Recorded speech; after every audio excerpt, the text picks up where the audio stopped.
Unconscious daily repeats, hidden habits. Introduction. Have you ever wondered, why does every single day feel almost the same? You wake up, reach for your phone. By mid-afternoon, you crave the same snack. At night, you scroll endlessly until your eyes grow tired. On the surface, these look like meaningless little habits. But if you pause and pay attention, you'll realize these are unconscious loops, quietly scripting the story of your life. We often believe our lives are shaped by the big decisions: what career to pursue, who to marry, where to live. But the truth is, it's the tiny choices we repeat every single day that ultimately build our future. And here's the unsettling part. Most of those choices aren't made consciously. They come from the unconscious, from patterns and habits so deeply ingrained that we mistake them for our true self.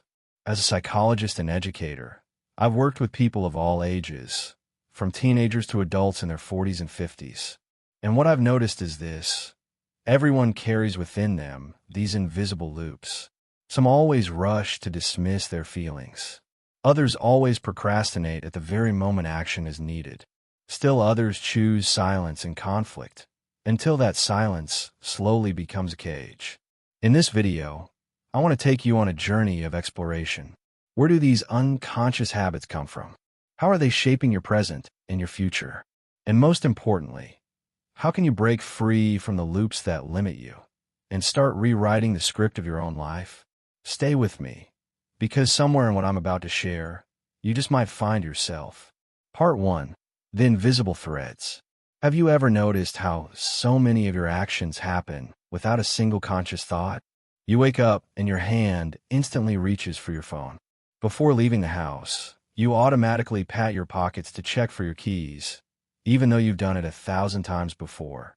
Or maybe every time stress hits, you find yourself reaching for the exact same snack, as if your body has been programmed to do it. We usually call these habits, but when you look more closely, you'll see they're actually unconscious loops, invisible threads quietly weaving the fabric of your life. They're like hidden lines of code in a computer program, running in the background, shaping your behavior without you typing a single command. As a psychologist, I've spoken with many people who share the same frustration. Why do I keep making the same mistake? Why can't I ever break this cycle of procrastination? Or, I feel stuck, like every day is just a repeat of the last one. Behind these complaints lies the trace of unconscious loops. Why do we have them? Because the human brain is built to save energy. Whenever you repeat an action often enough, the brain packages it into an automatic routine, so you don't have to waste mental effort. From an evolutionary standpoint, this is brilliant. It allows us to survive, to remember how to walk, eat, and talk without relearning them every day. But here's the catch. Along with useful routines, we also end up locking and limiting reactions, outdated responses, and behaviors that no longer serve us. I once worked with a student who told me that in every meeting, whenever her boss asked for input, she would instantly go silent, bow her head, and let others speak. It wasn't because she had nothing to say, but because she grew up in an environment where speaking up meant getting in trouble. Over time, that small act of silence became an unconscious loop, so ingrained that even in a safe workplace, she couldn't find her voice. One tiny habit, yet it shaped her career. The hardest part about unconscious loops is that we rarely notice them. We say, "That's just who I am." But in truth, these loops are not your essence. They're just patterns you've rehearsed for so long that you confuse them with your identity. So how do you start seeing them? Try asking yourself, if I record a 24-hour video of my life, how many moments would look exactly the same as yesterday? In those repeated moments, you'll discover the invisible threads guiding you. Now, unconscious loops aren't inherently bad. Thanks to them, we can drive while listening to music or cook while chatting with a friend. But if you don't distinguish which loops are lifting you up and which are holding you back, you risk being stuck in an outdated script, replaying the same story over and over, with no room for growth. And the very first step toward change isn't forcing yourself to break free. It's simply noticing. Because only when you see those invisible threads clearly can you hold them in your hand and choose whether to continue weaving with them or to let them go. Part 2. Decoding your autopilot. There's something fascinating about the way our minds work that most people don't pay attention to. The brain is obsessed with saving energy. Think about it. This small organ, just 2% of your body weight, consumes nearly 20% of your daily energy. If it had to consciously control every single thing you do, from tying your shoes to brushing your teeth to speaking in a meeting, you'd be completely drained before lunch. So the brain takes a shortcut. It bundles repeated actions into patterns, runs them on automatic mode, and frees up conscious attention for other things. This is what we call autopilot. On the surface, it seems harmless, even helpful. It's why you can drive while listening to a podcast, or why you can walk in your kitchen and make coffee without thinking. Autopilot makes survival possible. But here's the hidden cost. Once a pattern gets locked in, it will fire off with almost no permission from you. And that includes not just helpful routines, but also the ones that hold you back. Let's take a simple example. Imagine a student who's preparing for exams. Every time anxiety rises, their hand reaches for a bag of chips.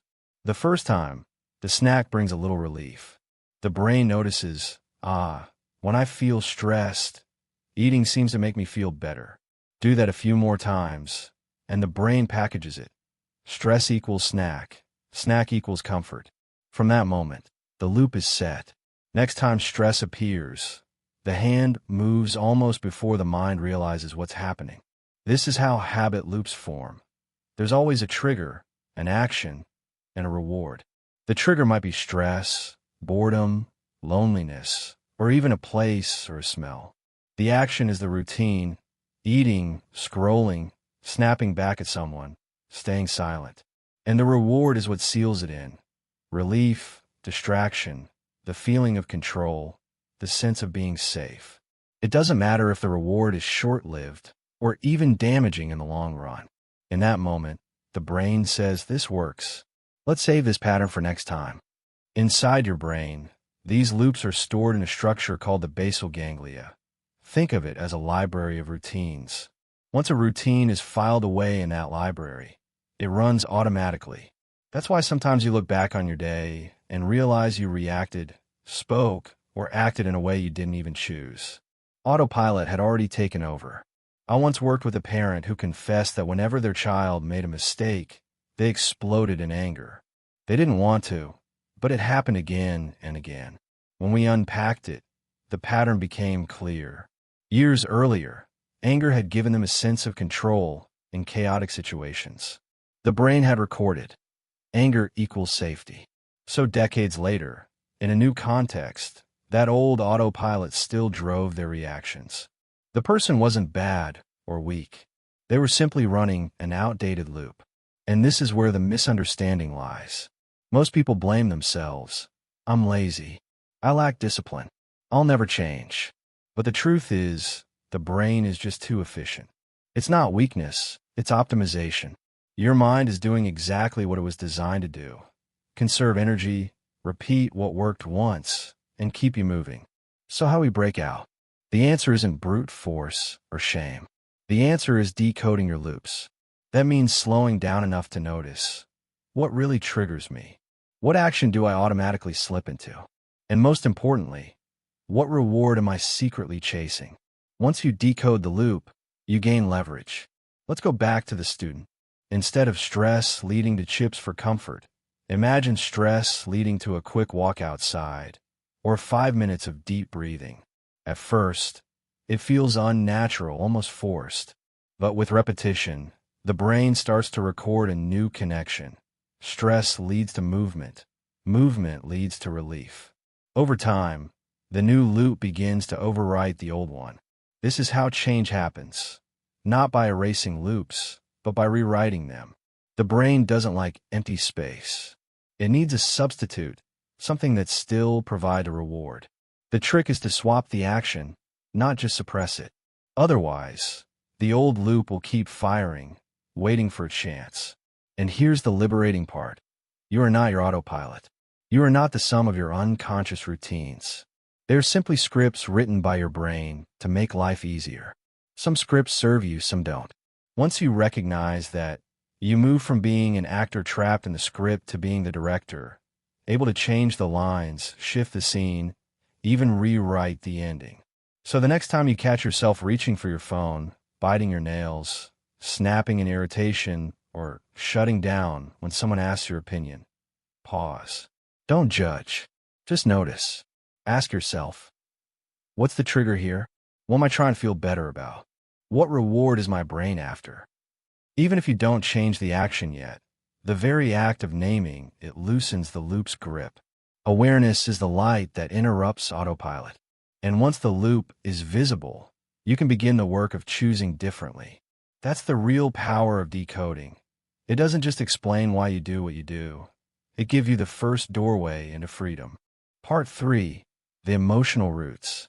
If in the last part we looked at the brain as a machine saving energy, now we need to go deeper, to the heart of the matter. Because behind every habit, behind every unconscious loop, there is an emotion. Habits don't just live in the brain.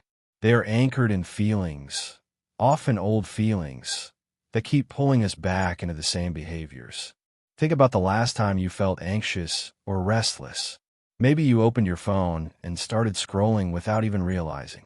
Or maybe you grabbed food, not because you were hungry, but because you wanted comfort. That's not just a random choice. That's your body trying to soothe an emotion. Many of our daily habits are actually emotional strategies. We eat not to fill the stomach, but to ease loneliness.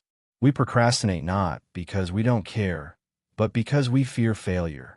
We lash out in anger, not because the world is against us, but because it helps us mask a sense of vulnerability.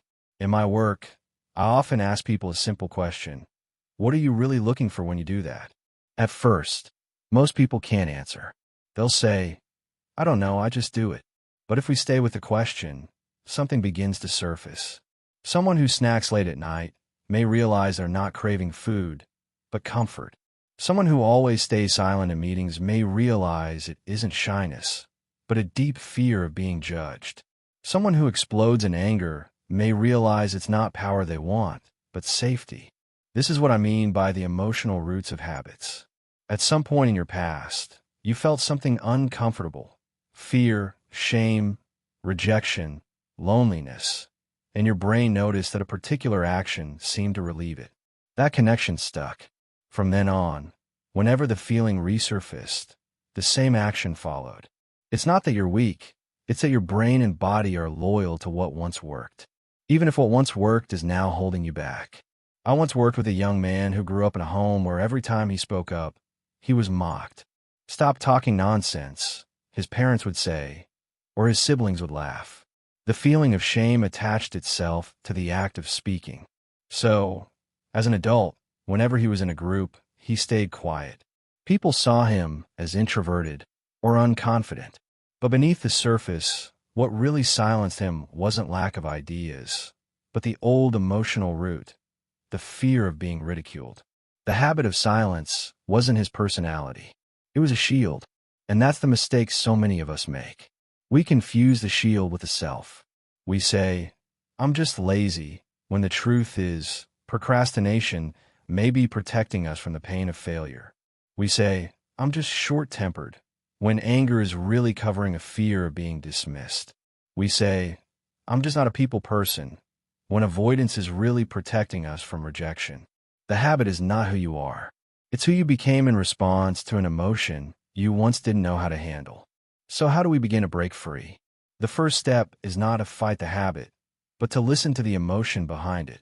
Next time you catch yourself reaching for your phone, pausing before a task, or raising your voice, pause for a few seconds. Ask, what am I feeling right now? Don't try to fix it. Don't judge it. Just name it. I'm anxious. I'm lonely. I feel small. I feel ignored. Research in psychology shows that simply naming a feeling reduces its intensity. When the wave of emotion calms, even just slightly, you suddenly have space to choose differently. This is not about blaming the past or blaming yourself. It's about recognizing that your habits have always been trying to protect you. They were your body's way of saying, I don't want you to feel this pain again. And when you honor that, instead of hating it, something shifts. You begin to see your loops not as enemies, but as messages. Each one says, there's a feeling here you haven't fully faced. Here's a small practice you can try. The next time you notice a habit, instead of saying, why am I like this? Try asking, what am I really needing right now? If you're eating, maybe you're needing comfort. If you're scrolling, maybe you're needing connection. If you're procrastinating, maybe you're needing reassurance. When you know the need, you can begin to meet it in healthier ways. Imagine the young man I told you about earlier. Once he realized that silence came from fear of ridicule, he began to practice speaking up in safe spaces. A supportive group of friends, a mentor who encouraged him. Each time he spoke, he gently rewrote the script that his old emotion had written. And over time, the habit of silence loosened its grip. That's what healing looks like. Habits don't just vanish into thin air. But when the emotion beneath them is understood and cared for, the loop weakens.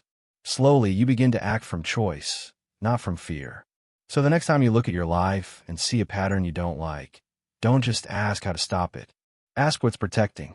Because once you discover the emotional root, you stop fighting the habit on the surface. You go to the source.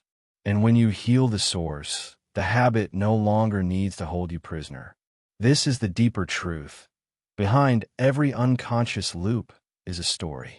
And once you hear that story, you have the chance to write a new ending. Part 4. Mirror of relationships. When we think of habits, we usually imagine personal routines, how we eat, sleep, or work. But there's another kind of habit, far more subtle, the ones that appear only when we're around other people. They show up in our reactions, in how we speak, in how we give or withhold ourselves. And in relationships, these unconscious loops are reflected back to us like a mirror that never lies.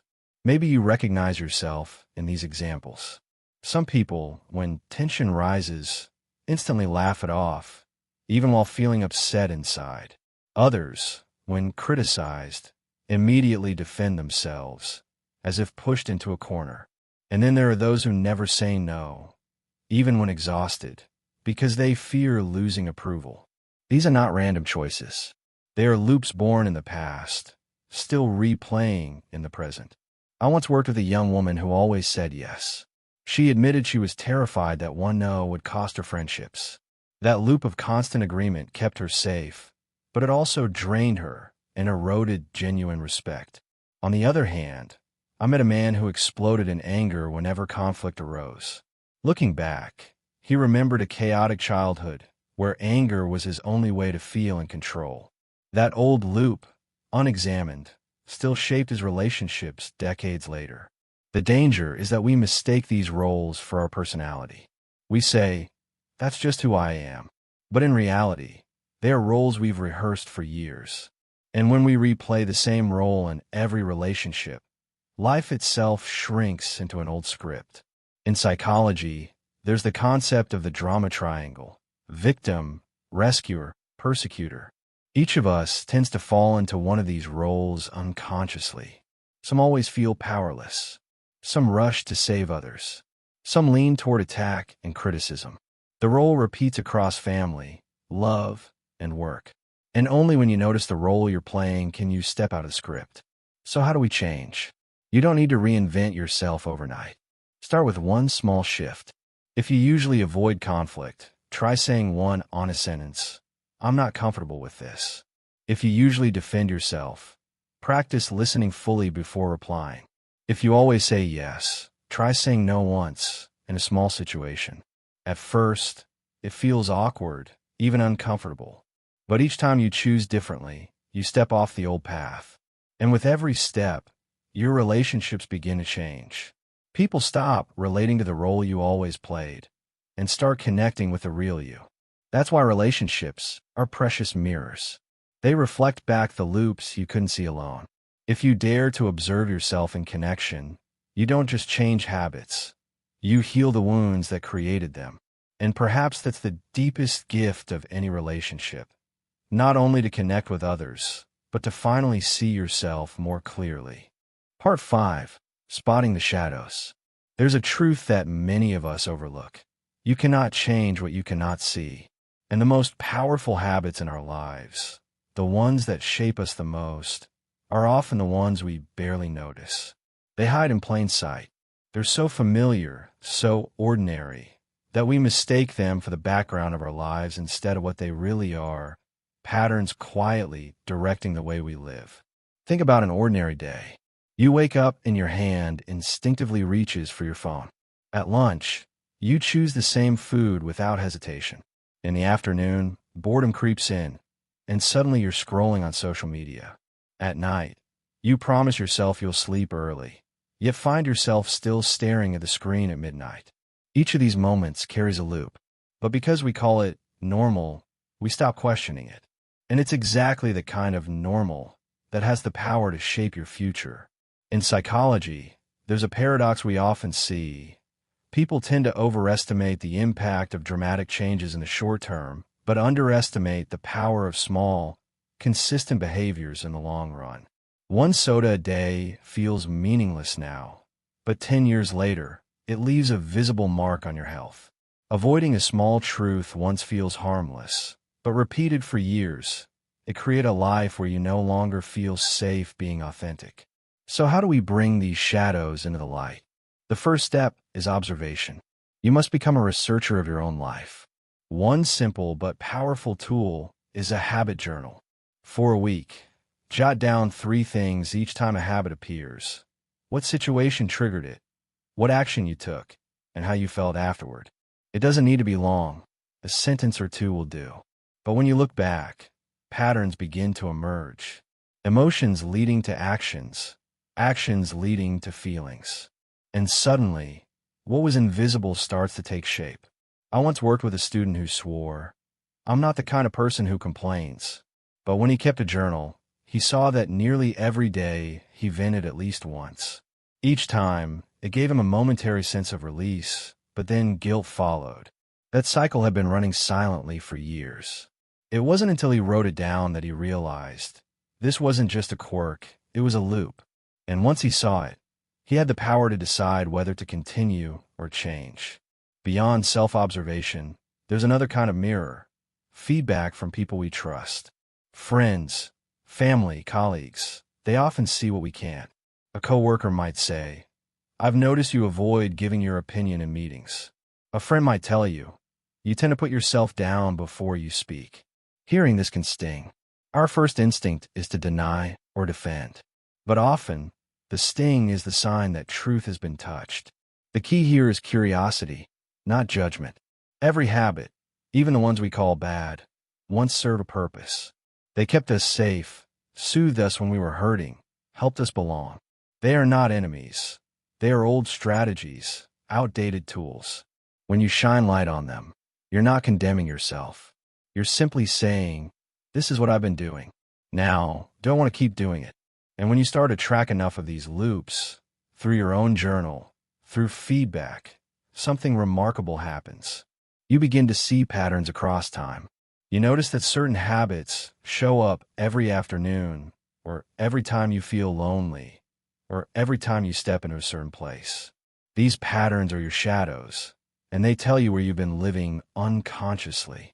But here's the empowering part. Once a shadow is seen, it loses some of its grip. You can pause. You can ask, do I want to keep walking the same path? Or, is there another choice available to me? Awareness doesn't erase the habit instantly, but it creates a space between trigger and action. And in that space lies the possibility of freedom. Remember this. Shadows don't disappear because you wave them away. They fade when you shine light on them. Writing them down, observing them in real time, listening to feedback.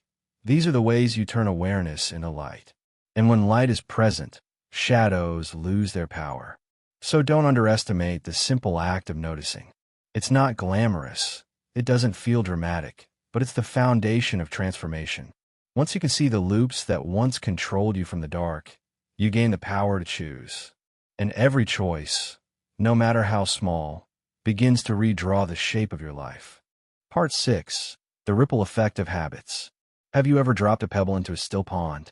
The pebble disappears in seconds, but the ripples keep spreading outward, touching shores you didn't even see. Our habits are like that. A small daily action may seem meaningless in the moment, but repeated over time, it creates ripples that shape your health, your work, your emotions, and your relationships. The funny thing is, we usually pay attention to the big events, passing or failing an exam, getting married or divorced, starting or losing a job. We think those milestones define us. But the truth is, it's the small, repeated actions of daily life that quietly write the script. One soda a day, one delay in action, one night staying up late. Each fragment piles up into a lifestyle. And your lifestyle is your future. I once knew a young man who kept saying, "I'll do it tomorrow." One day didn't matter. But after years, the habit of postponing became his character, and his character became the wall holding him back. On the other hand, I knew someone else who spent just 10 minutes a day reading. 10 minutes felt like nothing. But 10 years later, his mind, his perspective, his knowledge had transformed him into a completely different person. Habits are like seeds. Each one is small, but if watered daily, it grows into a tree and eventually a forest.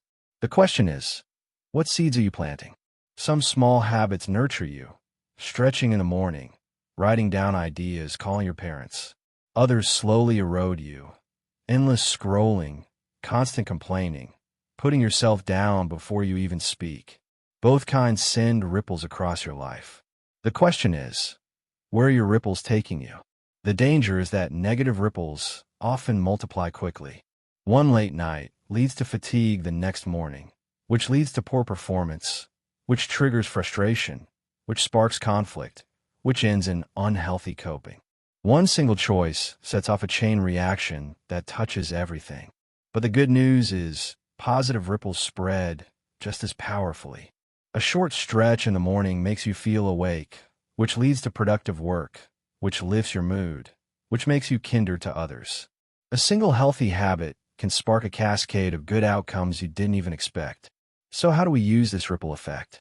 First, focus on a small but leverage-rich habit, one that influences many others. Sleep is a powerful one. When you sleep well, you eat better, think clearer, and react with more patience. Don't underestimate the power of 1 hour of rest. It can transform an entire day. Next, imagine two versions of yourself. One who keeps the same old loops, and one who changes just one key habit.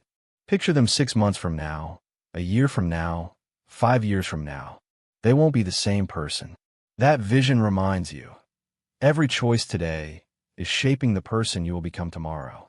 And remember, you don't have to change everything at once. One small shift, repeated with consistency, creates ripples that travel far. Drop a new seed into your life and watch the waves spread. In time, they will reach shores you never imagined. Part 7. Conscious Creation, Rewriting Your Life Script. We've explored how unconscious loops form, how emotions fuel them, and how their ripples shape our lives. But the most important question remains, what can we actually do to break free from the old loops and begin writing a new script for our lives? Many people believe that change requires one big dramatic moment, a grand decision that flips everything overnight. But the truth is different. Lasting change doesn't come from one heroic battle. It comes from small moments of awareness, when you interrupt an old loop and choose something new. Imagine watching a movie where the main character keeps repeating the same behavior, ending up with the same results. If you were the director, you'd stop the scene, rewrite the lines, and let the character try a new direction. Life is the same. You are the actor, but you're also the director. Rewriting your script begins the moment you realize you can step in, pause, and choose a different line. There are 3 powerful ways to start rewriting. The first is intentional interruption. If you usually snap in anger, try pausing for 3 breaths before speaking. If you automatically grab your phone when you're bored, try getting a glass of water instead. The replacement doesn't need to be perfect. It just needs to be different enough to break the old pattern and open a new path. The second is habit stacking. Don't build everything from scratch. Anchor new habits on old ones. If you already make coffee every morning, use that moment to jot down 3 lines of gratitude. If you already walk after dinner, add a podcast that inspires you. The brain remembers more easily when the new is tied to something familiar. The third is rewriting the long-term vision. Ask yourself, who do I want to become 5 years from now? What habits would carry me there? When the vision is clear, small daily choices gain weight. Instead of thinking, I'm just reading 10 minutes today, you think, I'm planting a seed for my future self. The key is patience. Your old script has been rehearsed thousands of times. You won't rewrite it overnight. But every pause, every choice to act differently, is a new line added to the story. Over time, those new lines accumulate, and the plot changes. You don't need to become a different person. You only need to become a more conscious version of yourself. Someone who knows they have the power to write, not just to repeat. That's what true freedom is. Not the absence of habits, but the ability to choose which ones to keep and which ones to let go. Part 8. From awareness to mastery. There's a famous saying, knowing is not enough. We must apply. Becoming aware of unconscious loops is a powerful first step. Rewriting your script is another leap forward. But if you want real transformation, you have to go further, from awareness to mastery. Many people stop at awareness. They feel relieved when they discover the reason. So that's why I procrastinate, because I fear failure. Or, now I know why I lose my temper, because I feel disrespected. Understanding brings comfort. But if you stop at knowing, the old loop still returns. It's like realizing you're drifting in a river, but never learning to swim. The current will still pull you back. Mastery means turning insight into consistent, conscious action until it becomes part of who you are. At first, this feels hard. You remind yourself to pause, to breathe, to choose differently. You forget. You slip. You get tired. But through repetition, something shifts. One day you notice yourself responding differently, not by effort, but by instinct. That's mastery, when deliberate effort evolves into unconscious strength. Take a physical example. Someone who has never exercised needs sheer willpower to get out of bed early.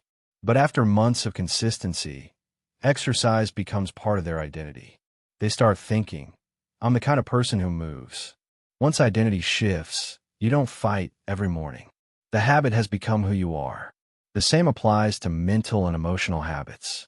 A person prone to anger may practice taking 3 breaths before reacting. At first, it's just a technique.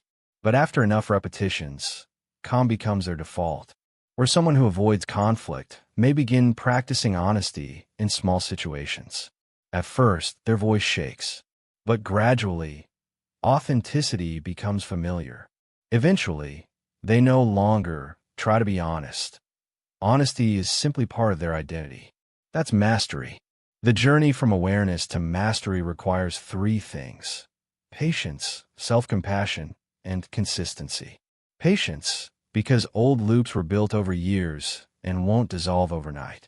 Self-compassion, because every slip isn't failure but feedback, a chance to understand yourself better.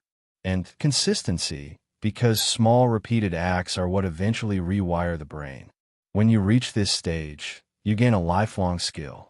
You no longer just change one habit. You've learned how to observe, interrupt, and redesign any loop. This becomes a meta-habit, the habit of mastering habits. And here's the beauty.